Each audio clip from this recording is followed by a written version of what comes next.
Bienvenue sur Psychologie Motion Culture, votre chaîne de témoignages. Je suis Florence Coteau, praticienne en psychothérapie et en PNL. Aujourd'hui, nous faisons une pause, il n'y aura pas de témoignage. Comme je vous l'avais promis, je vais vous parler de la personnalité du pervers narcissique. Vous vous souvenez sûrement de l'histoire d'Astrid. Je vais m'appuyer sur son témoignage pour décrire le mécanisme du pervers narcissique. Alors pour ceux qui viennent d'arriver sur la chaîne, avant d'écouter cet enregistrement, je vous conseille vivement d'aller à la rencontre de l'histoire d'Astrid. Vous trouverez facilement son parcours en cliquant sur le lien qui s'affiche. Pour mémoire, Astrid a vécu pendant 10 ans avec un pervers narcissique.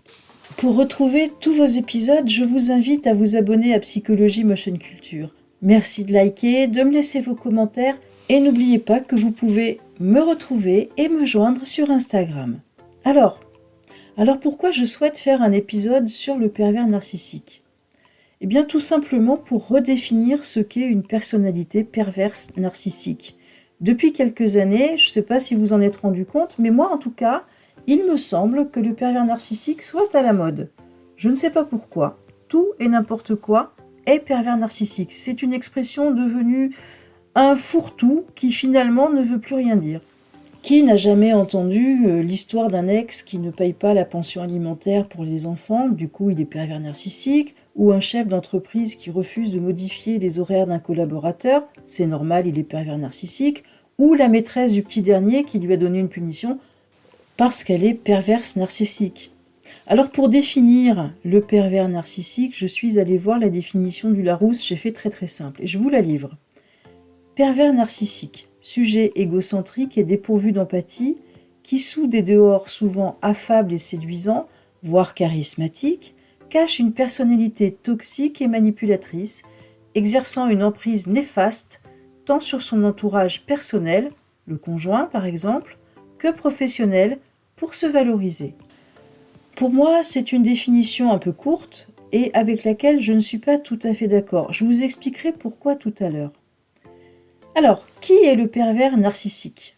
Le pervers narcissique peut être un homme comme une femme. Il paraît que les hommes seraient plus nombreux que les femmes. Et tout au long de cet enregistrement, je vais parler du pervers narcissique. Bien évidemment, comme je viens de le dire, ça peut être une femme. Est-ce que la personnalité perverse narcissique est une pathologie, une maladie mentale ? Oui, la personnalité pervers narcissique est une pathologie mentale, mais aucun pervers narcissique ne voit de psy. Alors psychiatre, psychologue, psychothérapeute, même s'il arrive des moments compliqués à vivre à un pervers narcissique, il va trouver la ressource qui va l'aider à surmonter les moments difficiles. Comment le pervers narcissique surmonte-t-il ces moments difficiles ? Eh bien, en se comportant en prédateur, c'est-à-dire en se nourrissant de sa proie. Aujourd'hui, prédateur et proie seront au cœur de cette vidéo. Je vais désigner la proie, que ce soit un homme ou une femme. Comment étudie-t-on la personnalité pervers narcissique ? Eh bien, de façon indirecte, puisque je viens de vous le dire, ils ne vont jamais consulter. Les personnes que nous voyons donc en thérapie sont leurs victimes et c'est grâce à elles que le profil de cette pathologie a pu être défini. Voyons un petit peu les chiffres maintenant, parce qu'on parle tellement ces derniers temps des pervers narcissiques que j'ai parfois l'impression qu'ils deviennent une majorité. Mais que représentent-ils réellement dans notre population ? Eh bien, on ne sait pas vraiment. Il y a bien des estimations, mais elles vont de 2 à 8%. Ça ne veut pas dire grand-chose. En fait, on sait qu'ils sont là, mais comme je vous le disais tout à l'heure, ce sont des observations indirectes. Il est donc très compliqué d'avoir une idée précise du nombre de pervers narcissiques dans notre société. Ce qui est intéressant, c'est de se demander comment se construit la personnalité du pervers narcissique. Là encore, ce sont des théories. Aujourd'hui, je vous en propose 4 qui me paraissent très intéressantes. Peut-être reconnaîtrez-vous le parcours d'un proche à travers ces théories. La première propose que cette pathologie relèverait d'un manque d'affection dans l'enfance, d'un manque d'intérêt de la part des parents ou des adultes en charge de l'enfant si celui-ci grandit hors du foyer parental. L'enfant évoluerait dans l'absence d'affection et de reconnaissance, aurait le sentiment d'être rejeté ou abandonné, d'être moins aimé que ses frères et sœurs, d'être ignoré ou jugé systématiquement négativement par ses parents. C'est un schéma qui pourrait être le socle de la construction de la personnalité perverse narcissique. Une fois adulte, cette personne aurait soif de reconnaissance, de soumission de l'autre, aurait besoin d'être le centre d'intérêt qu'il n'a jamais été. Et cette reconnaissance aurait pour lui la vertu de réparer le vide affectif sur lequel il s'est construit. Ça comblerait en quelque sorte la peur de l'abandon dont il aurait souffert dans son enfance et dont il souffrira finalement toujours. Une seconde théorie envisage la construction de ce type de personnalité par l'affection à condition. Alors je m'explique. Il arrive couramment d'observer dans les familles que l'on pratique le « si tu m'aides à ranger le salon, on ira au cinéma ce soir ». On peut mettre toutes les conditions pour atteindre la récompense. C'est le principe de la carotte. Ça peut être si tu as un bon bulletin, tu auras telle ou telle récompense. En gros, si tu vas dans le sens qui m'intéresse, alors tu auras quelque chose qui te fera plaisir. C'est une négociation que les parents installent avec l'enfant. Ça lui apprend que dans la vie, on n'a rien sans un minimum d'effort.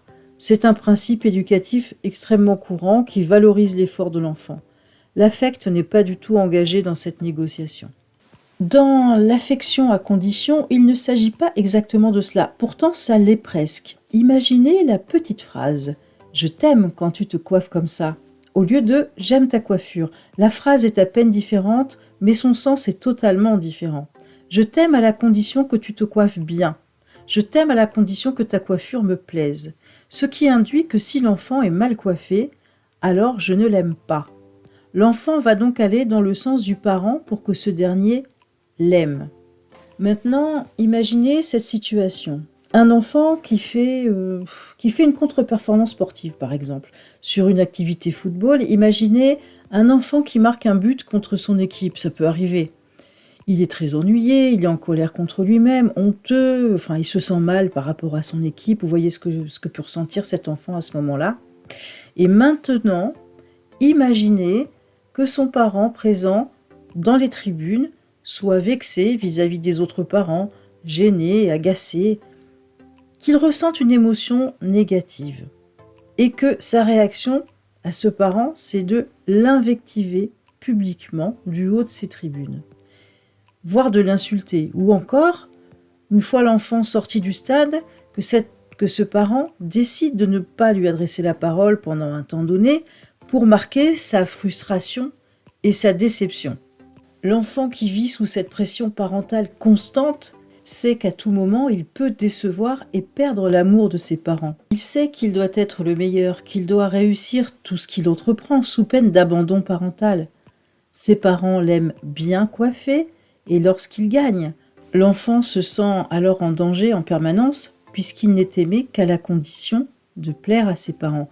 On peut envisager qu'à l'âge adulte, il reproduit cette attitude, qu'il continue d'être performant dans tous les domaines ou presque, simplement parce qu'il s'est construit autour de ce système. Il va devoir, et peu importe à quel prix, être leader. Mais il ne faut pas oublier qu'il s'est aussi construit sur un vide affectif et que ce vide affectif, il va chercher à le combler en manipulant sa proie. Il va lui arracher une admiration permanente et des preuves d'amour infinies. Il en a besoin et c'est vital pour lui. Cette troisième théorie dit que le pervers narcissique le serait parce qu'il se serait identifié à l'un de ses parents, lui-même pervers narcissique. Ce serait un antécédent familial. Alors je m'explique. Aucun enfant au monde, lorsqu'il regarde un film de super-héros, ne s'identifiera jamais à la victime. Même si généralement, la victime est un personnage présenté comme agréable et attachant. L'enfant ne veut pas être cette faible proie. Ce personnage ne l'intéresse pas. Il s'identifie automatiquement au personnage fort que tout le monde aime et admire, le super-héros. Si on replace l'enfant dans son cadre familial, avec un parent pervers narcissique, il va également s'identifier au personnage fort. Bon, alors celui-ci ne va pas sauver de victime, mais c'est difficile de faire la part des choses quand on est enfant. Comme pour le film de super-héros, l'enfant ne peut pas s'identifier à la victime, son autre parent, qui est faible, triste et facilement manipulable finalement. L'enfant va en quelque sorte modéliser le comportement de son parent pervers narcissique qui lui représente la force. C'est un être brillant et performant. Il a des amis qu'il aime et qui l'admirent. Le parent pervers narcissique est son super-héros à lui, celui qui est à la maison. Alors, il ne sauve personne, mais il est aussi fort qu'un super-héros puisqu'il a le pouvoir de briser un autre adulte, à savoir son autre parent. Si on se réfère à cette théorie, pour l'enfant qui aurait développé sa pathologie dans ces conditions, il y aura 2 catégories d'individus dans ce monde. Les prédateurs forts et aimés de tous, comme son parent pervers narcissique, et les proies tristes, déprimées et faibles. Et enfin, je vais vous exposer une 4e théorie, celle où l'enfant aura été victime de surprotection. Et oui, la surprotection pourrait aussi être le socle de construction du pervers narcissique. On va voir que cette surprotection va créer chez l'enfant des troubles de l'attachement. Alors le plus souvent, il s'agit du couple mère-enfant, mais il peut arriver parfois que la même situation se joue avec le couple père-enfant. La mère, bien, on sait que ça peut être aussi le père, mais je vais utiliser la mère, ça sera plus simple pour moi. Donc je disais, la mère va tout faire pour entretenir indéfiniment le lien fusionnel existant dans les premières semaines de la vie de son enfant. Pour ça, elle va poser des frontières. Alors oui, c'est un mot très fort, mais c'est véritablement son objectif, et c'est d'ailleurs ce qu'elle va vraiment établir. Elle va établir des frontières autour du couple qu'elle forme avec l'enfant. Elle ne permettra aucune intrusion étrangère entre eux. Même le père devra rester à l'extérieur. Elle doit le protéger. Et elle seule sait ce dont il a besoin. Les besoins réels de l'enfant ne sont pas du tout envisageables pour elle. Toutes les activités, tous les contacts extérieurs de l'enfant devront être contrôlés et validée par la mère. Si elle soupçonne une éventuelle intrusion, la personne concernée sera éjectée de la vie de l'enfant. L'enfant, lui, sera motivé à ne jamais aller chercher d'affection, de loisirs ou d'activités ailleurs que dans cet espace clos qu'elle a bâti et scellé autour d'eux. Il est son unique centre d'intérêt et en contrepartie, elle exige d'être celui de son enfant en retour. Pour lui, rien ne sera trop beau, tout sera déposé à ses pieds, tant qu'il acceptera d'avoir sa mère comme unique objet d'amour. Finalement, cet enfant va se construire dans cette prison sans aucune autonomie et dans l'angoisse de ce qui se passe à l'extérieur de cette frontière. Adulte, il va reproduire ce qu'il a vécu, isoler sa proie pour être son unique objet d'amour, imposer une soumission totale et attendre des marques d'intérêt permanentes. La relation que le pervers narcissique avait avec sa mère est maintenant reproduite avec la proie. Alors, qui est le pervers narcissique ? Nous venons de voir les théories qui amèneraient à la construction de cette personnalité. Voici comment je le définis. Pour moi, le pervers narcissique est une personne en grande souffrance qui est en permanence en équilibre, je dirais à la limite de la folie, parce qu'elle évolue dans un vide affectif total. Et c'est pour cela qu'il lui est fondamental d'être entouré. Le pervers narcissique va avoir des amis. Alors, sera ami avec lui uniquement ceux qui vont l'admirer et si possible même l'idolâtrer. Et de fait, qui vont accepter sa place de leader tout-puissant. Dans sa vie privée, il aura besoin d'une personne qui sera dans les mêmes dispositions, sauf qu'elle devra l'aimer de façon exclusive et le lui prouver en permanence au point de se détruire, de se sacrifier pour lui. Il faut garder à l'esprit qu'il ne peut vivre qu'à travers sa proie. Si elle disparaît, il n'est plus rien, il redevient cet enfant perdu qu'il était autrefois. Pour obtenir tout cela, contrairement à ce que dit le Larousse, il va devoir développer une intelligence empathique de façon à séduire encore et toujours séduire. Alors concrètement, comment ça se passe ? Le pervers narcissique a toujours plus ou moins la même façon d'opérer finalement. Dans la vie privée, et c'est sur ce côté de sa vie que nous allons nous attarder, c'est généralement au sein du couple que se développe cette relation. Le pervers narcissique, homme ou femme, a besoin de cette relation pour vivre. Il va s'en nourrir au sens propre du terme. Dans un premier temps, il va sélectionner sa proie. Il est à l'affût. Lorsqu'il a fait son choix, il rentre en phase de séduction. Le pervers narcissique va jauger sa proie. Il va s'épuiser lui-même à tout lui offrir sur un plateau. Il est vraiment très à l'écoute. C'est d'ailleurs ce qui va lui permettre par la suite de manipuler la proie. Pour le moment, il est en mode séduction, alors il va dire ce que sa proie aime entendre, il fera ce qu'elle aime faire, il va se couler littéralement dans le désir de l'autre, dans le désir de sa proie. Globalement, il va faire à peu près la même chose avec ses autres relations, ceux qui doivent l'admirer, l'idolâtrer, ceux qui vont faire qu'il va se sentir brillant auprès de tous. Mais pour la proie, ce sera plus destructeur, parce que là, on va rentrer dans la vie intime, tout simplement. On le voit clairement dans l'histoire d'Astrid. Au début de leur relation, elle ne voit son futur compagnon que les week-ends. À chaque fois, il la séduit, elle passe un week-end extraordinaire, et chaque dimanche, il la quitte. Non pas parce qu'il ne l'aime pas, mais parce qu'il a soi-disant peur de lui faire du mal. En faisant cela, il actionne plusieurs leviers. On est déjà dans la manipulation. Les premiers leviers sont quasiment immédiats.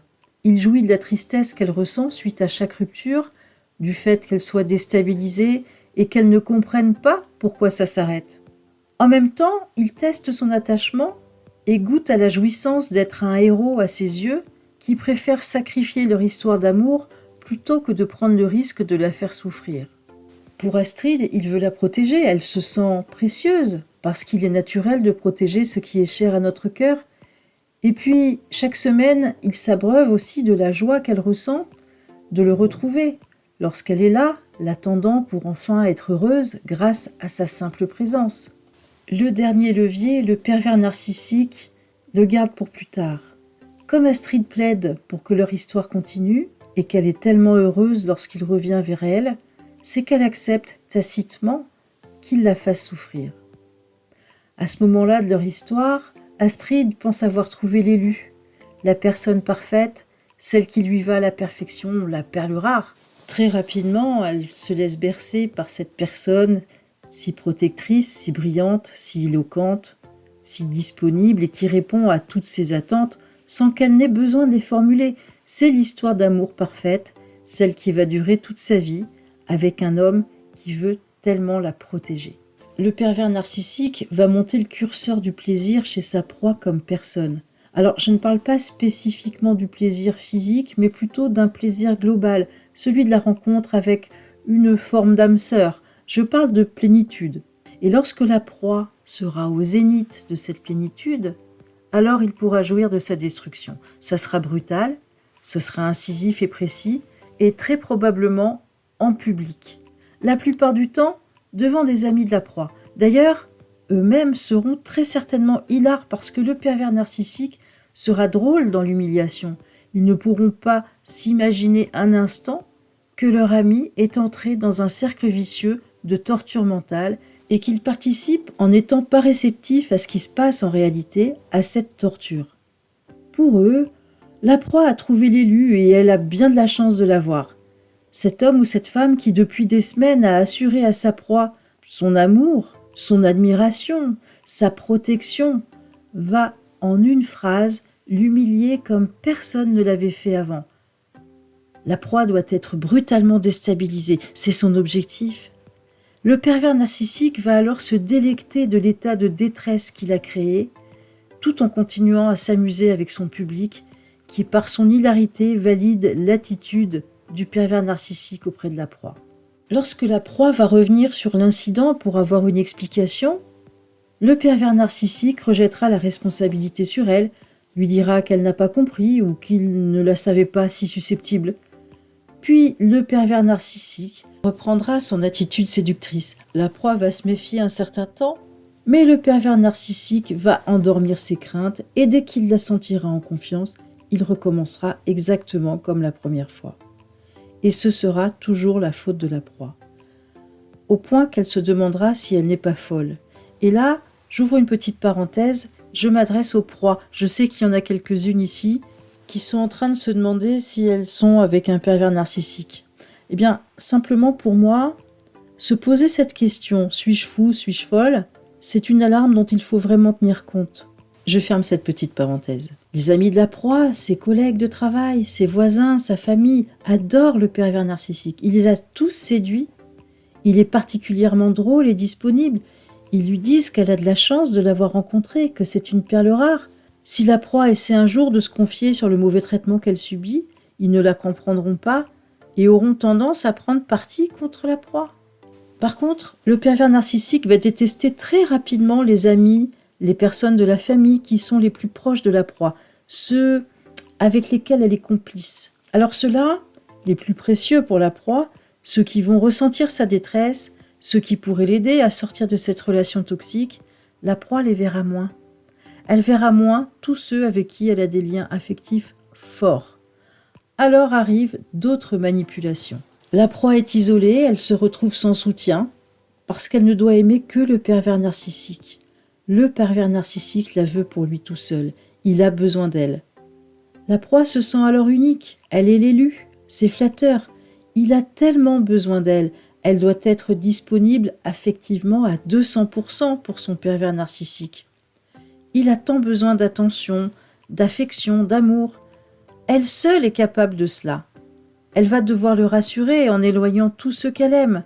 Le pervers narcissique va agir comme la maman surprotectrice qui n'accepte pas l'intrusion de qui que ce soit entre son enfant et elle. Petit à petit, la proie ne reconnaît plus l'élu. Il l'humilie régulièrement, vraiment beaucoup plus souvent qu'avant. Mais elle sait qu'elle est responsable des situations désagréables qu'elle traverse. Lui n'y est pour rien, il est tellement ouvert aux autres, tellement intelligent et si brillant. Elle ne comprend pas pourquoi elle est comme ça. Elle n'est vraiment pas à la hauteur de l'élu. Alors, elle essaie de s'améliorer, de devancer ses exigences. Son objectif est de retrouver, grâce à tous ses efforts, la personne tellement aimante qu'elle a rencontrée, celle qui savait l'écouter, la faire rire, la faire se sentir si bien et si forte, celle qui lui a fait oublier ses complexes et qui la rendait si sûre d'elle-même. Elle veut retrouver cette personne-là, elle fera tout pour revivre cette période de bonheur qu'elle a connue avec son pervers narcissique.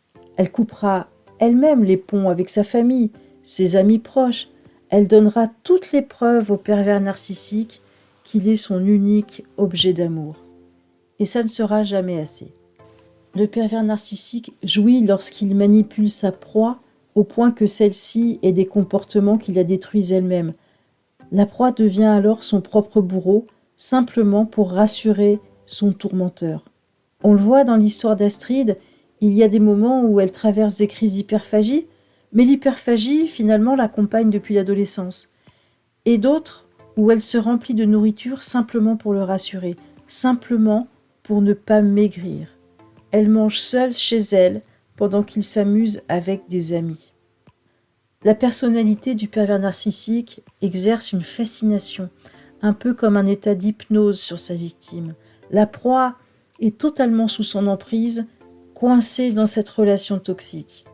Après 2 ans de rupture, l'ex-compagnon d'Astrid est réapparu dans sa vie. Il fait pression sur leurs amis communs pour avoir son nouveau numéro de téléphone et pour que eux-mêmes plaident en sa faveur. Il réussit pratiquement à leur faire croire que c'est lui la victime, pas elle. Astrid et son ex-conjoint vivent une forme de jeu de chat et de la souris. Il sait comment la faire fléchir, il connaît ses points faibles, et s'il est revenu, c'est probablement parce qu'il n'a pas trouvé d'autre proie pour la remplacer, c'est une solution de facilité. Mais alors, pourquoi le laisse-t-elle revenir ? Eh bien, simplement parce qu'il fait tout pour la séduire de nouveau, c'est agréable comme au début de leur histoire. Bon, après 10 ans de vie commune, elle le connaît, elle se méfie, et lui le sait très bien. Mais en faisant pression comme il le fait, il lui montre qu'il a de l'intérêt pour elle, et en même temps qu'il contrôle la situation. En acceptant ce contrôle, elle est un peu complice de ce qui se passe, elle le sait, et accepte malgré tout la situation, tout en sachant qu'il la manipule, qu'il manipule leurs amis, et qu'il l'a déjà détruite une fois.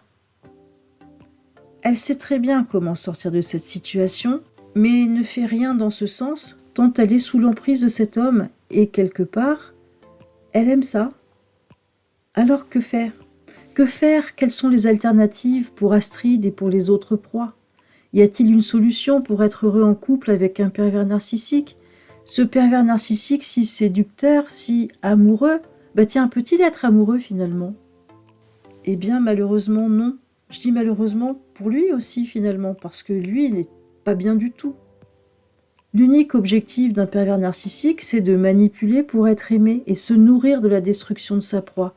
Ce qu'il aime, c'est détruire et constater que sa proie fait tout pour le reconquérir, alors qu'il est odieux avec elle. Il n'est pas en mesure d'aimer. Il est en grande souffrance puisqu'il est tout à fait dépendant affectif, mais il ne sait pas aimer. Il ne sait que demander des preuves de soumission, et sa vie sera une errance affective jusqu'à sa mort. La seule manière d'avoir une vie, je ne parle pas spécifiquement d'une vie amoureuse, je parle d'une vie satisfaisante, c'est de le quitter, de couper les ponts, ne plus avoir de contact quel qu'il soit, et de se faire aider par un thérapeute qui va vous aider à vous désintoxiquer de lui afin de reprendre le cours de votre vie. Il y a une question qui revient assez régulièrement aussi, c'est est-ce que nous sommes toutes des proies potentielles? Parce qu'après tout, les proies pourraient aussi avoir un profil psychologique type. Eh bien, les proies n'ont pas de profil psychologique type. Donc oui, nous pouvons toutes potentiellement être des proies. Oui, parce que nous avons tous des points faibles que le pervers narcissique pourra combler à un temps donné. Nous sommes tous, à un moment donné ou à un autre de notre vie, vulnérables. Et c'est là que le pervers narcissique peut s'immiscer et faire des dégâts. Par contre, nous ne sommes pas tous égaux pour nous en débarrasser. Certains réagiront très rapidement, d'autres mettront des années à réagir, et d'autres encore ne réagiront jamais. Est-ce qu'un pervers narcissique peut partir de lui-même? Cette question revient très souvent. Oui, il arrive que le pervers narcissique se désintéresse de sa proie. N'oublions pas que ce qu'il aime d'abord et avant tout, c'est se sentir aimé, être l'élu exclusif de sa proie, malgré les souffrances qu'il lui inflige. Si sa proie est totalement détruite au point d'accepter sans rechigner ses humiliations, si elle est tellement éteinte, tellement vidée d'elle-même, il n'y a plus rien à briser. Si elle n'est même plus en mesure d'espérer quoi que ce soit de leur relation, alors elle ne va plus l'intéresser. Il n'aura plus la jouissance de la voir heureuse et confiante, et tout à coup désespérée, mais fidèle au poste, espérant, guettant un geste d'affection de son bourreau. Il va alors se mettre à la recherche d'une autre proie, ce qui laisse généralement la première dans un état de désespoir encore jamais atteint. Le compagnon d'Astrid l'a quitté, ce qui a permis à Astrid d'avoir des projets ne l'incluant pas. Mais alors pourquoi veut-il revenir dans sa vie? Peut-être, comme je l'ai dit tout à l'heure, n'a-t-il pas trouvé une autre proie? Ou simplement, peut-être qu'Astrid, en commençant à se reconstruire, est-elle redevenue une proie à séduire pour mieux la détruire à nouveau? J'arrête ici de parler du pervers narcissique pour aujourd'hui. J'espère que mon analyse, mes exemples ont été clairs pour vous. N'hésitez pas à me poser des questions. Peut-être aurez-vous reconnu votre histoire ou l'histoire d'une personne proche de vous. Il y a encore tant d'autres choses à dire sur les pervers narcissiques. Merci d'avoir écouté cet enregistrement. Je compte sur vous pour vous abonner à Psychologie Motion Culture, à liker et à commenter. N'hésitez pas à me joindre sur Instagram. On se retrouve la semaine prochaine pour un nouveau témoignage, toujours sur le thème de l'obésité. Alors à très bientôt.